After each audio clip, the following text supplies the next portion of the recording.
Dapatkan welcome bonus sebanyak $170 selepas mendaftar di Huobi dan anda boleh mula membeli kripto kegemaran anda. Cubalah sekarang di Huobi Global. Dan Assalamualaikum dan salam kripto tuan-tuan puan-puan, apa khabar semua? So hari ini market nampaknya agak menghijau. Okay, banyak kripto tengah naik, Bitcoin naik, ETH naik, banyak altcoin tengah buat kenaikan sebab last time few days back Bitcoin sekali lagi dia test harga sekitar 30k, dia drop sampai almost 28k. Okay, so sesiapa yang baru follow YouTube ni, jangan lupa untuk subscribe. Okay, so kalau anda sukakan cryptocurrency dan anda sukakan teknologi blockchain yang bakal mengubah dunia, jangan lupa untuk subscribe channel ini. Okay, so apa yang saya nak share hari ni, topik kita adalah tentang big institution. Okay, so selalu ramai yang mungkin tertanya-tanya kenapa asyik sebut pasal big institution, kenapa asal buat video je cakap pasal big institution. Sebab itulah hakikat. Kalau kita nak harapkan market untuk naik balik, pulih balik kepada 60k, kepada 50k harga Bitcoin, jadi kita kena follow rapat big whales dan juga big institution. Sebab apa? Kalau mereka buat pembelian, mereka akan buat pembelian yang besar, dan kalau kita follow rapat, kita pun akan profit. Okay, so jadi first thing first, kita akan tengok harga cryptocurrency di CoinGecko. Jadi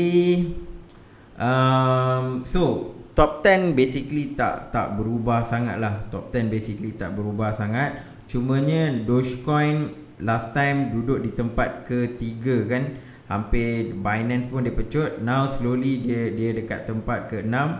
Dan Dogecoin memerlukan bantuan Elon Musk. Jadi adakah hari jadi Elon Musk membantu kenaikan Dogecoin? Nampak gayanya tidaklah membantu sangat. Tak membantu sangat. Ya, dia naik sama je dengan Bitcoin apa semua, tapi dia tak naik macam yang kita kenal Dogecoin 2-3 bulan yang lepas, naik dengan mendadak dengan bantuan Elon Musk. Okay, so saya tak pasti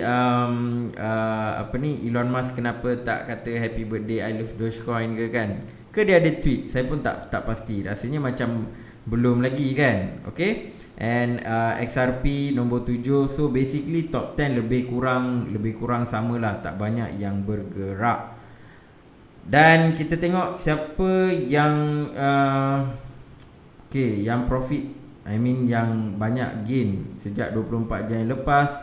ACP, internet komputer. So internet komputer ramai yang panik sebab apa? Sebab harga dia drop dengan mendadak kan. At one point dia naik sampai $400 ke $500, and then now dia trading dekat $41. Drop hampir 90% tuan-tuan puan-puan. Okay, so kenapa benda tu boleh berlaku adalah timing dia launch adalah timing bull, waktu bullish punya period. Jadi of course dia akan naik. So bila buat correction, memang dia punya correction akan jatuh dengan harga dia akan jatuh dengan mendadak. Tapi ada yang duduk cerita ini adalah scam dan juga sebagainya.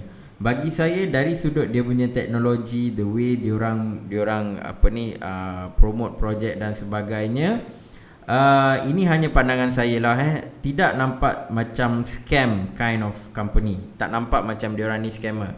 Tetapi apa yang saya nampak adalah mereka a bit centralized, dan saya pernah melakukan kesilapan on choosing altcoin, which is EOS. EOS saya pernah tersilap dululah, ni cerita 3 tahun lepas macam tu. Waktu launch memang hype. ICP, internet komputer pun lebih kurang sama hype dia, tetapi EOS dia a bit centralized through block 1. Dan apa yang saya nampak, seolah-olah duit yang didapat dari ICO, sebab waktu tu dia ICO yang terbesar, kutipan terbesar, dia tak banyak buat development. Then apa yang jadi adalah dia banyak beli Bitcoin. So itu nanti saya akan tunjuklah on the next video. Block 1 adalah antara holders Bitcoin yang terbesar, tetapi mereka patut fokus on EOS macam kurang fokus lah. Banyak kalau tengok follow isu dalam iOS ni memang banyak. Saya memang follow and memang menyedihkan lah. So saya tengok direction internet komputer ni seolah-olahnya begitu. That means dia bukan scam, tapi dia ambil langkah macam iOS. Sebab apa? Sebab dia punya sebab ada yang kata dia punya founders kan, mereka banyak menjual token ni dan mungkin diorang convert kepada Bitcoin ke Ethereum ke, kita tak pasti. Okay, so ramai yang kata founders dia dumb. So those are a bit red alert lah. Okay, tapi dari sudut fundamental dia ada fundamental sama macam EOS, cuma dari sudut dia punya founder nak bawa projek ni, kalau founder dia perangai macam EOS, then better hati-hatilah. Better hati-hati. Okay, so yang drop tak banyak lah. Mostly ni apa ni, stable coin. So tak banyak coin yang drop actually tuan-tuan dan puan. Kebanyakannya naik. Bezanya dia naik banyak ataupun beza sikit. Next kita tengok dekat Bitcoin kesayangan kita. Okay, Bitcoin sekarang kita tengok dekat pelangi ni. Ni kita panggil Bitcoin logarithmic curve. So apa yang berlaku adalah since dia drop kan, dia drop mula-mula dia bertahan dekat sini and then dia pergi dekat sini. So mungkin ada yang tertanya-tanya, yang pelangi ni apa benda ni kan. So pelangi ni dia adalah based on Fibonacci retracement lah. Tapi dia buat dalam bentuk log. Dia buat dalam bentuk log. So kalau saya buka dekat setting ni, so tuan-tuan puan-puan boleh nampak ni memang diikut Fibonacci level. So atas adalah 100, paling bawah adalah kosong, tengah adalah 50%. Okay, so dia adalah lepas atas tu 90, 85, 76, 61. So dia adalah banyak dia punya level dia, and kita boleh tengok movement dari sana lah. So sekarang ni apa yang berlaku adalah dia berada di level 23.6%. 23.6% kalau tak silap. Betul, 23.6%. So dia touch and dia naik sikit lah. Okay, so sekarang ni ini adalah 50% and dia dekat bawah 50%. Okay, so selalunya orang bila guna Fibonacci retracement, mereka akan tengok 61.8. 61.8 ni adalah antara angka yang ramai yang akan tengoklah kalau dia buat retracement, dia pergi dekat situ and then dia akan pecut naik. Okay, so apa yang berlaku adalah bila dia naik, dia most of the time dia memang berada di bawah 61.8 and then dia drop. So next time kalau dia naik and dia touch balik this particular level dekat kawasan ni atas 61.8, then most probably dia boleh shoot up naik lagi tinggi. So this is why yang bahagian hijau ke atas ni sangat-sangat penting. So on the weekly chart, kalau kita tengok Bitcoin on the weekly, dia dah close dan dia membentuk T ataupun hammer. So hammer ni selalunya kalau kita tengok satu candlestick lah, tapi usually satu candlestick dia takkan memberikan apa-apa maksud yang mendalam. Dia kena ada few candlestick untuk kita tengok pattern. Tetapi for the sake of untuk kita just nak bagi tahulah, candlestick bentuk T macam ni kan, ni adalah signal untuk dia buat reversal. Maksudnya lepas ni harga kemungkinan akan naik. Nampak tak? Sini pun ada T juga. Disember 2020 betul, Disember 2020 dia buat bentuk T, lepas tu dia naik. Okey, sini pun sama juga, September bentuk T, lepas tu ni macam doji and then dia naik juga. Okey, so dia kadang-kadang T ni kalau ada dekat bawah, then maksudnya dia buat reversal nak naik lah. Kalau T macam ni dekat atas, nampak tak? T ni dekat atas, then maksudnya dia akan ke bawah. Okey, so still bagi saya ini adalah 50-50. Kalau T warna merah, maksudnya bullish, dia tak begitu kuat lah. Tapi kalau T tu warna hijau, dia punya bullish power tu lagi kuat. Okay, so T yang macam ni hopefully ini adalah tanda reversal untuk dia naik atas. Hopefully dia adalah tanda reversal. T yang macam ni, ini adalah T yang dia dekat atas. Maksudnya dia akan turun lah. So ini adalah saya memang suka tengok T ni, dan hopefully dia ikut based on teori lah, which is bentuk T seperti ni di bawah menandakan reversal bakal berlaku. Mungkin bukan next week, mungkin a few weeks lah. Macam ni, dia dah tunjuk T, lepas tu few weeks dia trade dekat level ni juga, and then dia drop. Okay, so hopefully ini adalah reversal dan dia akan dapat naik balik lah. Okay, so itu based on weekly and also Bitcoin punya log curve. So kita tutup kejap. Okay, so now kita nak tengok macam mana on the daily chart pula. Okay, so daily kalau kita tengok, okay, that curve telah berlaku. Diorang telah pun two train have kissed each other. Dan sekarang ni kita nak tengok sejauh mana atau sedalam mana that curve ni nak pergi. Yang warna hijau ni, yang 20 moving average ni, 50 moving average ni, 50 day moving average. Sebab kita tengok dalam daily chart sejauh mana dia akan pergi. Okay, yang pasti adalah kita kalau boleh nak candlestick ni berada di atas hijau. Jadi tak ada masalah. Lagi dekat hijau dengan candlestick ni lagi bagus. Lagi dekat lagi bagus, so that nanti dia boleh berada di atas macam yang ni. Macam yang ni. So kita nak benda ni berlaku.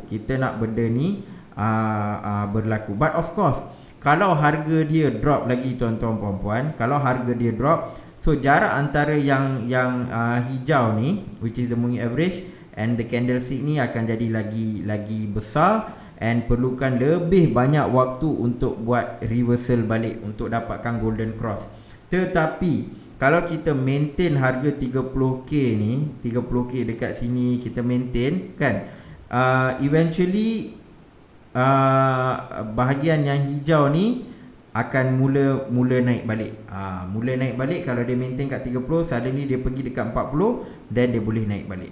So kalau sekarang in the short term, kalau Bitcoin lah dalam bulan dalam beberapa minggu ni, 2 minggu macam tu berjaya close atas 40k, then maybe that cross ni adalah that cross yang nipis lah, yang nipis, and Bitcoin boleh naik balik. So kadang-kadang ramai yang risau tentang that cross. Memang historically banyak that cross yang selalunya ambil masa yang lama. Tetapi kalau waktu kita tengok tahun lepas, Corona dump, that cross dia tak lama. Mana waktu corona punya season dia turun. Ni that cross dia tak lama. Dia turun 15 Mac kan, dia turun, lepas tu 2 bulan. Dalam 2 bulan dia berjaya recover balik. So kita nak, kalau boleh that cross yang macam ni. That cross yang tak serius lah, that cross kecil-kecilan. Macam tu lah. Okay, so hopefully benda itu berlaku. So kalau kita buka kita punya trend line. So apa trend line kita sebut sekarang ni adalah, apa yang saya nak tunjukkan, yang saya nak tuan-tuan puan-puan tengok adalah yang ni. Okay, so first thing first, sejak dia drop tu dia memang trade dekat trading dekat yang channel ni lah, channel bawah ni. Dia pergi, and then 30k memang satu support level yang kuat. Dia tak boleh pergi bawah ni lagi dah. Dia ada pergilah sekejap je, dia pergi, lepas tu recover balik. Okay, dengan China hentam lah, semua orang duk hentam, dia steady je. 30k ni memang menunjukkan support level yang sangat kuat untuk Bitcoin. Okay, so next adalah, kalau dia akan ikut channel ni lagi kan, maksudnya lepas ni kalau ada pergi bawah lagi, kalau dia break 30k ni, then dia akan pergi bawah ni lagi lah. Tetapi tuan-tuan puan-puan, apa yang kita nampak sekarang ni adalah ini adalah momen yang kita kena perhatikan betul-betul. Okey, sebab apa? Dia cuba nak break. Nampak tak? Sebelum ni dia cuba nak break channel ni, tetapi aras yang dia nak break waktu tu adalah 40k, which is ada dua resistance. Satu resistance yang mendata ni 40k, which is dia pernah test sebelum ni lah, tak berjaya. Dan dia test waktu bulan Mei, akhir bulan Mei tak berjaya. Lepas tu 15 Jun test tak berjaya. Ada dua resistance, satu dekat channel yang bawah ni tengah turun, satu lagi dekat sini. Sekarang channel yang tengah turun ni adalah resistance yang dia kena break.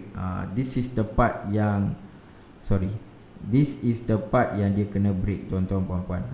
Ini yang saya tunggu-tunggu. Mampukah dia buat breakout ataupun adakah dia buat fake out dan dia turun sini balik. Okey. Kalau dia buat fake out, dan dia pergi balik dekat sini, then 30k ni akan tested lagi lah, Tetapi ini pandangan saya, okay, not financial advice. Saya rasa dia tengah membentuk satu pattern yang dipanggil right angle and descending broadening formation. Ni dia punya shape dia.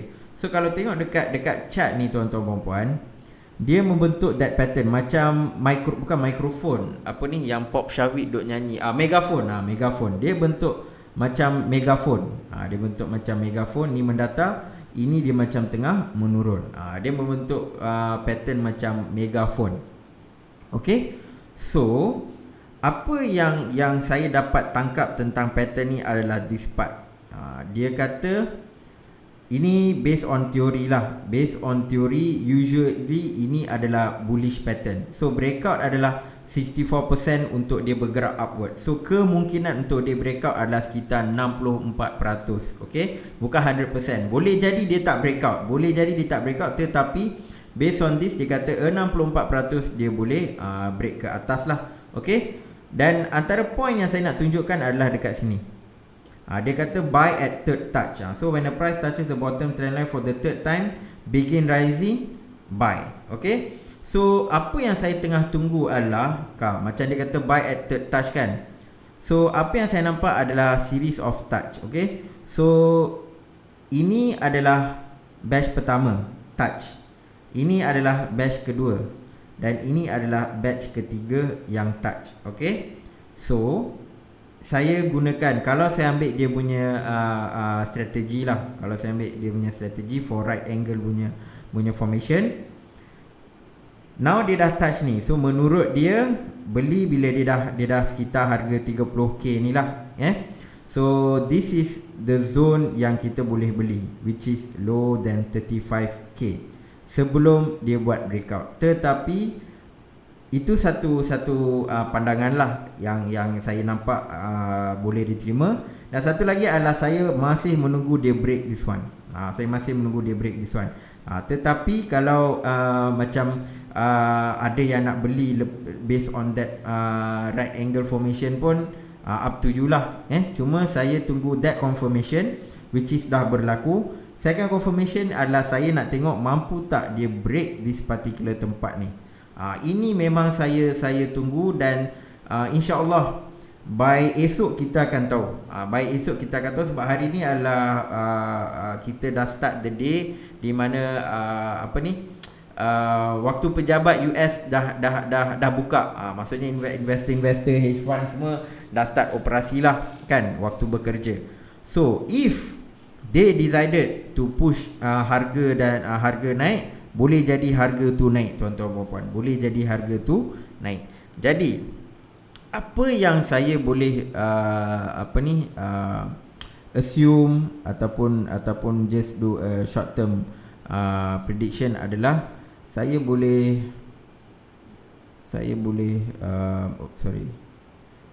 buat satu pattern parallel channel. Okay. So let's say lah, ini dia punya ni kenaikan dia. Dari sini. So okay, ngam.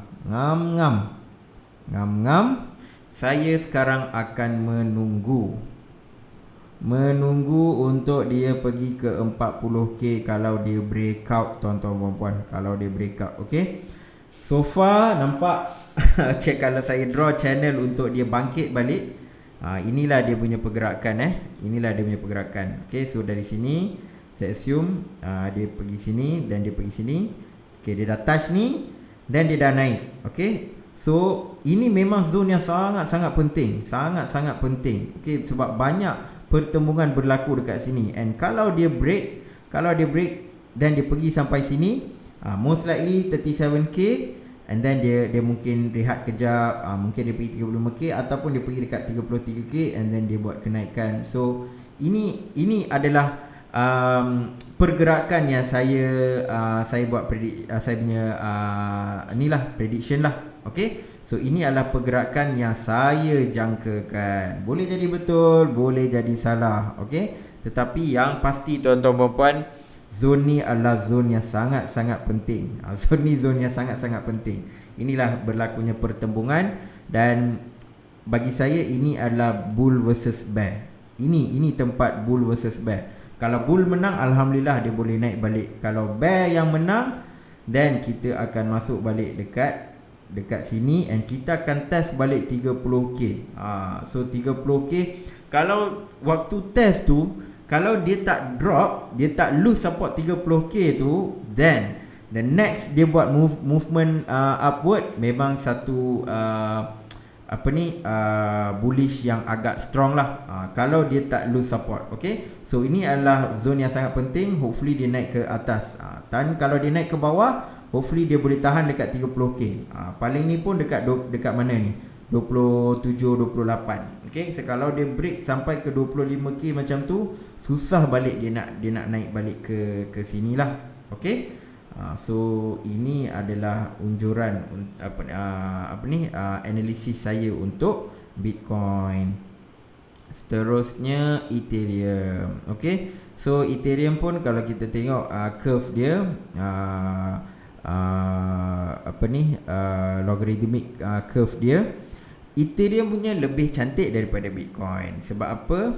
Sebab Ethereum dia berada di atas 50%. Ni yang tengah ni, Fibonacci level dia masih berada di atas, dan dia sejak dia drop, dia tak macam Bitcoin dia drop 2 level. Ethereum dia hanya drop 1 level, and dia trade dekat sini. Dia just trade main-main dekat kawasan ni je tuan-tuan puan-puan. Dia main-main dekat kawasan sini, lepas tu dia tak turun sangat lah. Okay, dan hopefully 50% ni akan menjadi support level yang sangat-sangat kuat untuk Ethereum. Now, kalau kita tengok dia punya daily movement. Okay, so Ethereum pula, inilah dia punya cerita, di mana dia membentuk, okay, silap. Okay, so ini dia punya shape lah untuk Ethereum. So Ethereum pun saya nampak dia membentuk inilah shape begini kan, wedge, descending wedge. Okay, so support level tu makin lama makin kokoh lah, dan resistance level dia tu makin lama makin lemah, and dia dapat break this particular level. Dia dapat break. So next yang saya tunggu adalah kita dapat predict satu channel, dan hopefully dia trade di channel ni lah. Dan target Ethereum adalah kalau dia follow channel ni untuk bangkit balik, target yang kita nampak adalah 3000 lah. Ni 2937. Okey, 3000 lah. Okey, so kita tengok 3000. Bitcoin 40k, Ethereum 30k.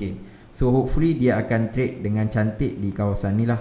Okey, kalau dia drop lagi, sama juga dengan Bitcoin, dia akan test 1000 berapa ni, 1007 adalah support level. Kalau Bitcoin sekitar 3000, Ethereum sekitar 1007 lah. Okay, so kalau dia lose 1007, then dia akan drop balik tuan-tuan dan puan.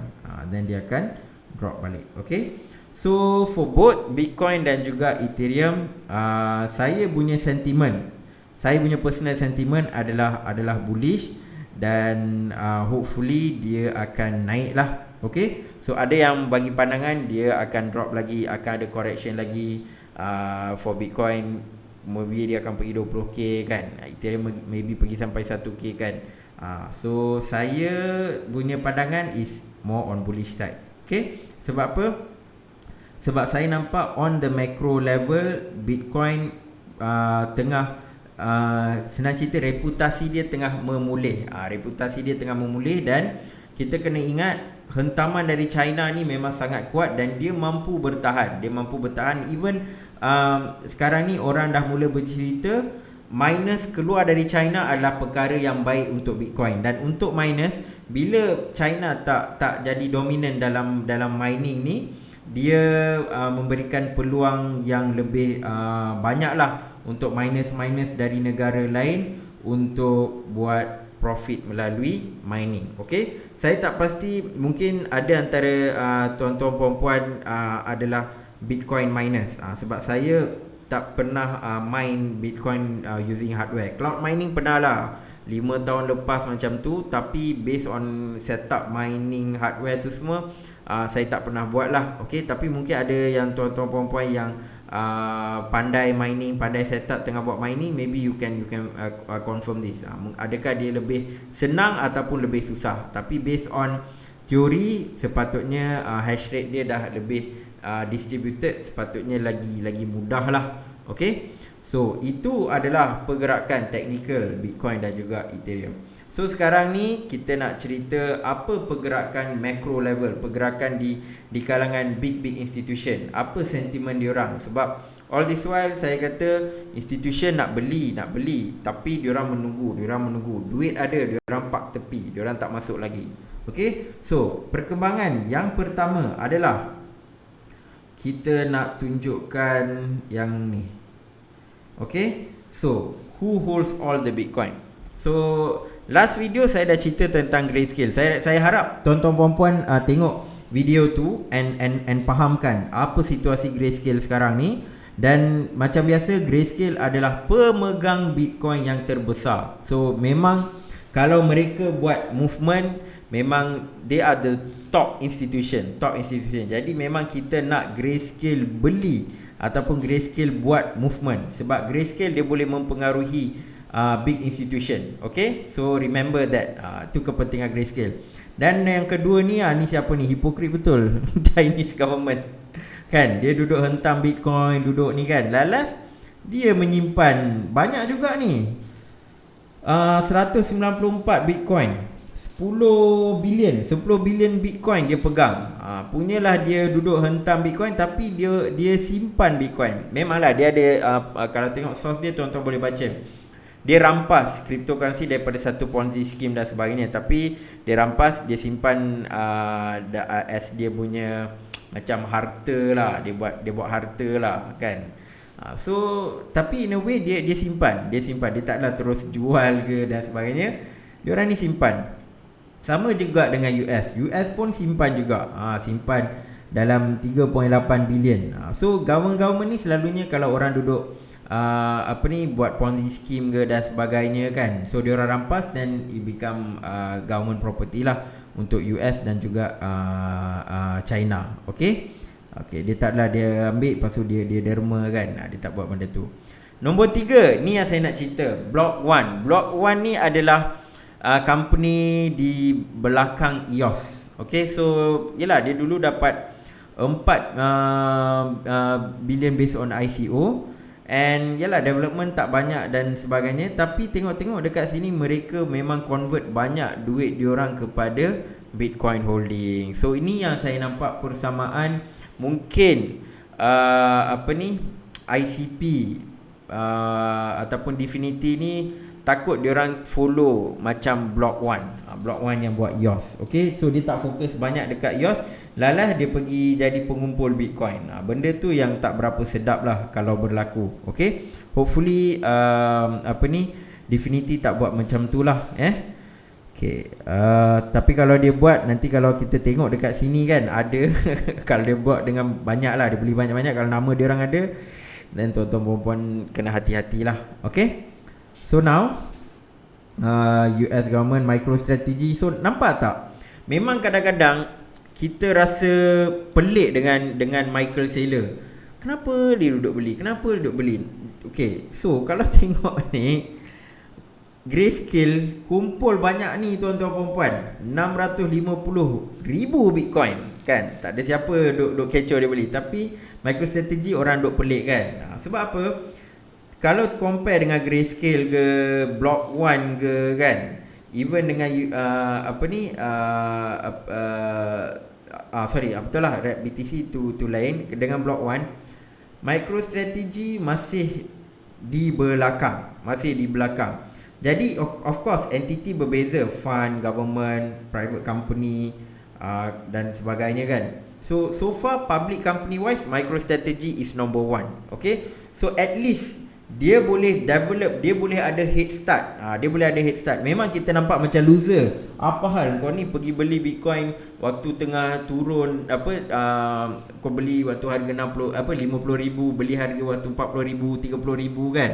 Tapi kita tak nampak the big picture. This is the big picture. So dia nampak dia adalah public company nombor 1. Dia adalah public company nombor 1 yang mengumpul Bitcoin.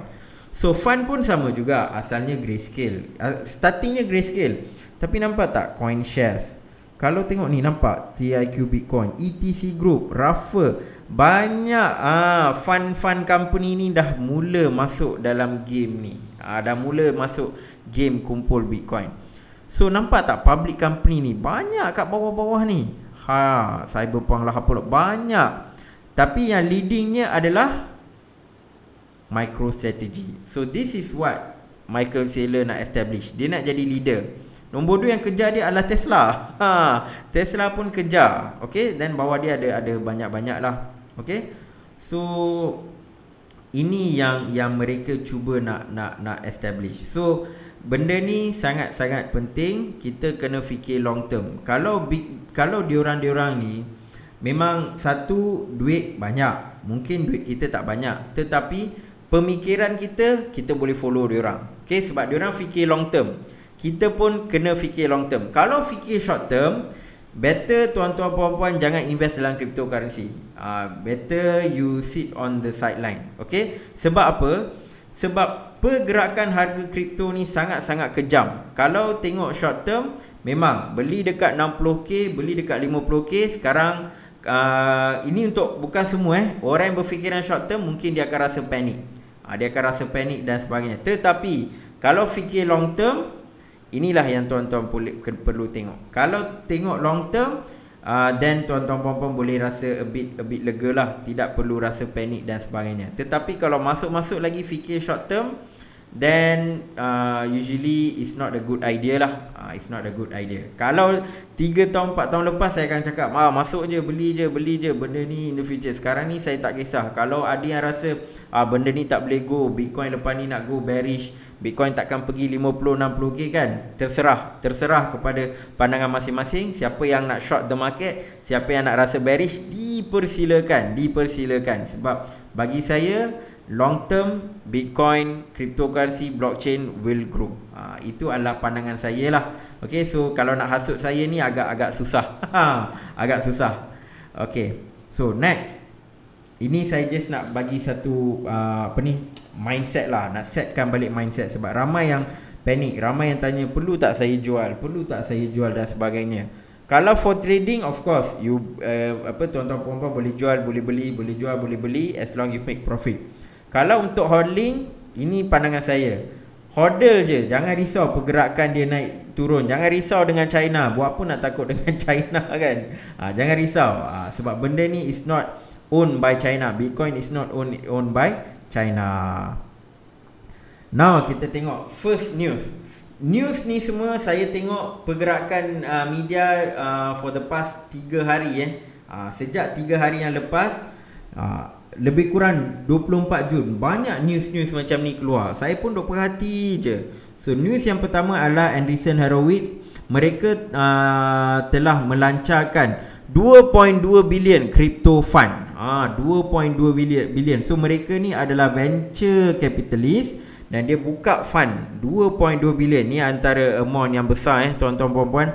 So 3 tahun lepas mereka pernah buka fund, tapi waktu tu waktu bear market, 2018 bear market.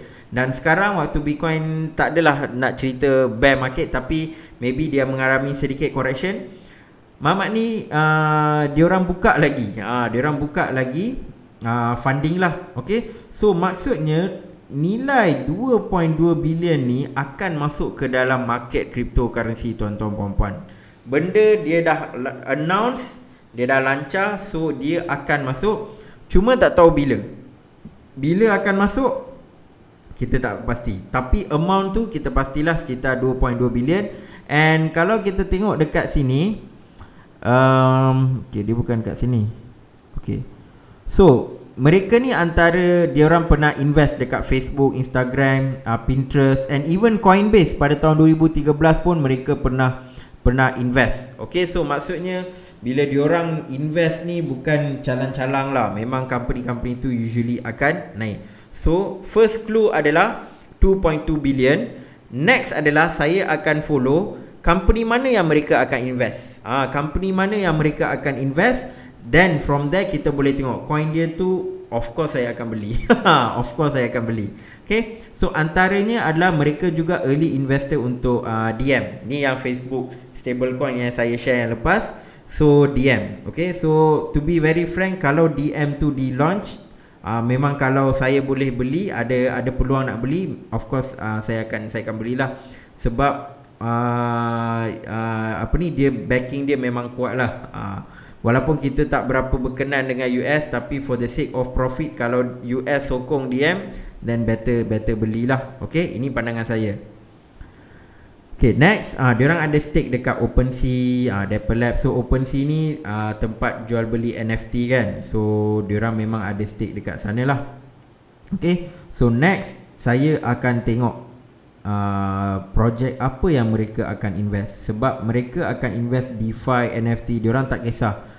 Asalkan benda tu dalam blockchain punya space, mereka akan buat investment. So Andreessen Horowitz ni adalah next target saya untuk follow rapat. Kalau mereka invest in any project, memang coin dia antara coin yang saya akan cuba dapatkan lah.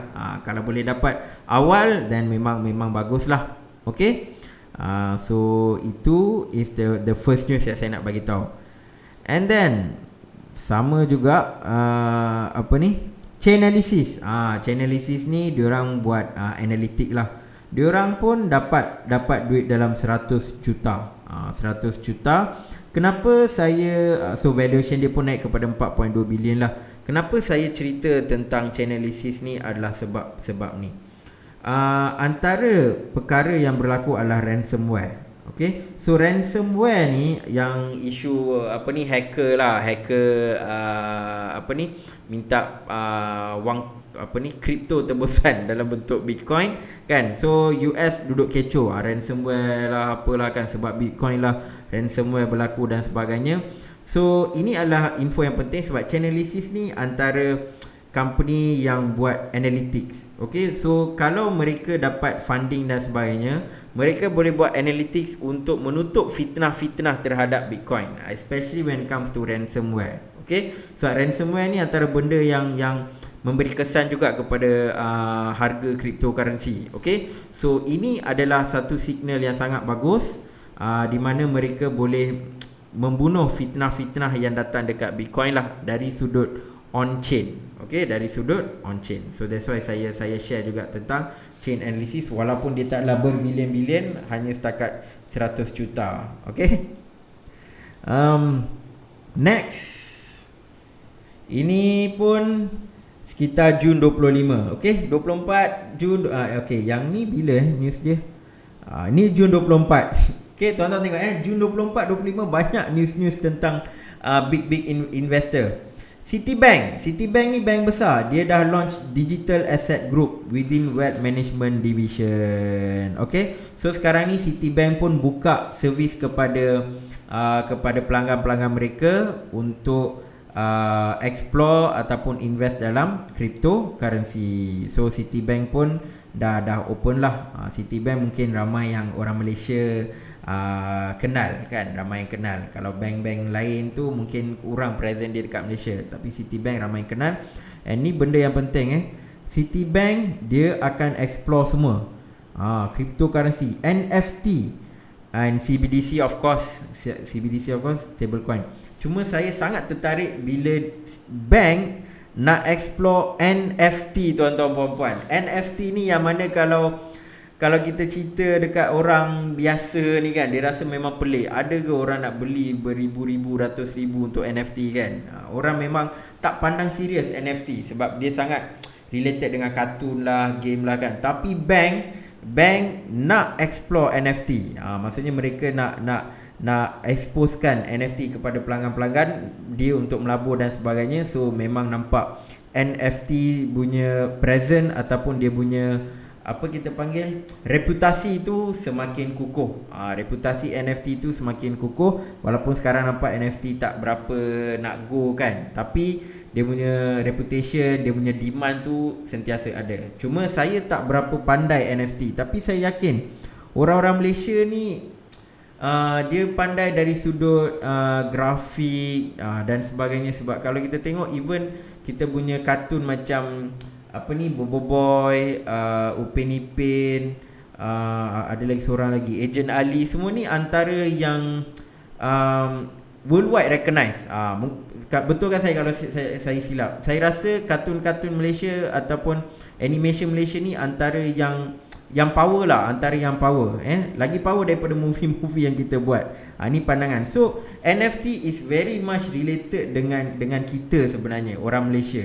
So kalaulah ada orang-orang graphic designer ke dan sebagainya kan, maybe bila nak masuk dalam crypto space ni, ramai nampak trading, investing kan. So NFT ni adalah satu branch yang mana orang-orang seni boleh masuk. Cuma saya tak pandai NFT sebab saya bukan orang seni dan saya bukan hardcore gamer.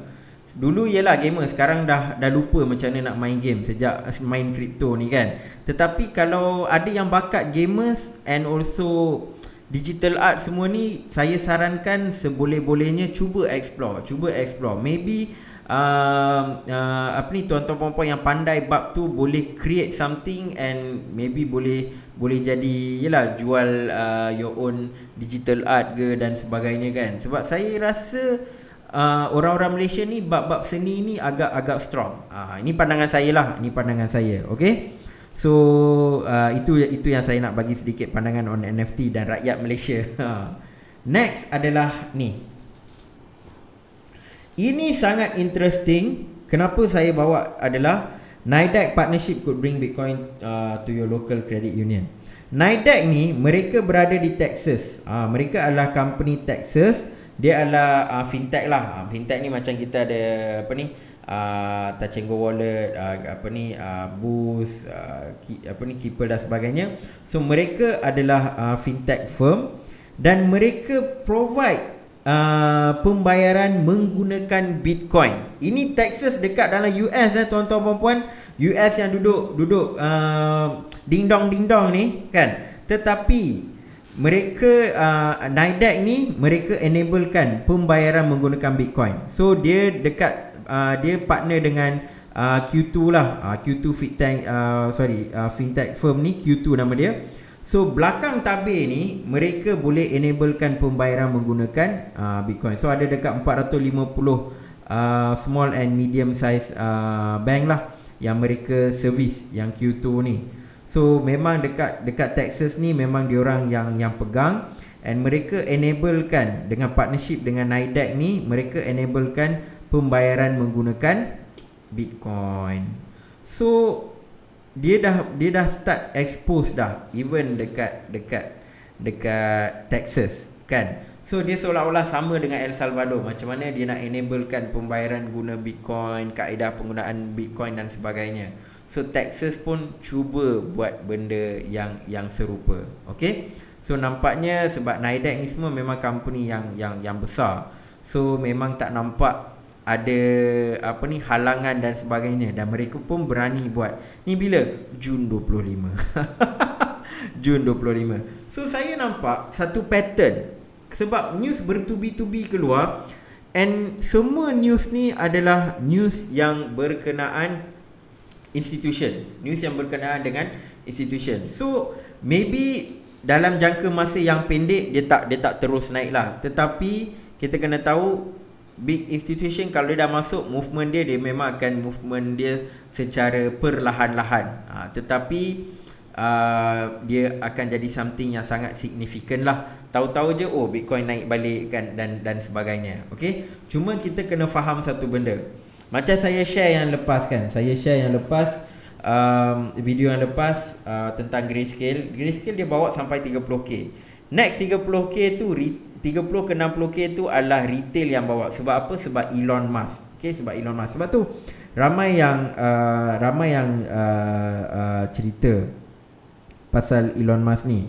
Dia kata market Bitcoin ni adalah sebab Elon Musk.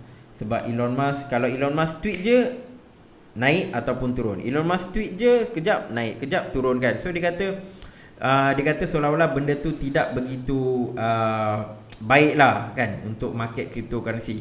Tapi kita kena faham, bukan batang tubuh Elon Musk tu yang naikkan harga market atau turunkan. Yang naikkan atau turunkan adalah investor tu. Kenapa percaya cakap Elon Musk? Itu soalan dia kan. Memang Elon Musk bila buat movement dia puji, bila dia puji semua akan beli. Sebab ini adalah emotion. That's why in terms of technical analysis dia boleh capture human emotion, dan dia akan tunjuk dekat graph tu kan. So bila Elon Musk tweet benda baik, ramai akan beli. Bila Elon Musk tweet benda yang buruk, ramai yang jual. Tapi yang membeli dan menjual secara besar-besaran adalah human, adalah manusia. Okay, cumanya bezanya adalah kalau institution investor, diorang mungkin tak panik sangat, diorang mungkin taklah nak jual ataupun nak beli. Diorang akan tengok pergerakan daripada kerajaan. Kerajaan nak buat ni, nak buat tu, mungkin baru diorang akan bertindak. Tetapi kita sebagai retail investor, usually kita bertindak based on Twitter news. Kita tengok Elon Musk cakap macam ni, then ramai akan membeli ataupun menjual. So this is the key thing yang kita kena tengok. Memang Elon Musk mempengaruhi, tapi kalau siapa yang percaya, then dia akan jual lah. Kalau nak bagi tuan-tuan puan-puan faham, senang. Dekat Malaysia, contoh kita kat Malaysia ada PM tepi. So kalau PM tepi kata saya bakal jadi PM, contoh, market dekat bursa bergerak ke tidak bergerak? Kan, sebab ada orang yang dekat market bursa kata kripto ni bergerak sebab Elon dan sebagainya kan. Sama juga dekat bursa, kalau PM tepi kata nak jadi PM, market bergerak. Market bergerak. Same konsep. Sebab apa? Sebab ada orang yang percayakan PM tepi. Dia percayakan perkataan PM tepi. So bila dia kata ni, dan market pun bergerak juga. So itu konsep yang kita kena fahamkan. Okay, so rasanya itu yang saya nak highlightkan dekat tuan-tuan puan-puan, sebab selalunya dekat Malaysia tak ramai cerita tentang institution movement dan sebagainya. So that's why saya nak share. So kita follow rapat-rapat. Macam tadi saya kata Andreessen Horowitz tu follow rapat-rapat, banyak duit yang dia dah lancarkan. Kita tengok projek apa yang dia nak pergi. So ini bukan financial advice, ini hanya strategi saya lah. So saya akan marking dia. Saya akan marking dia. Dan kita tengok pergerakan Bitcoin sekarang ni adalah waktu kritikal.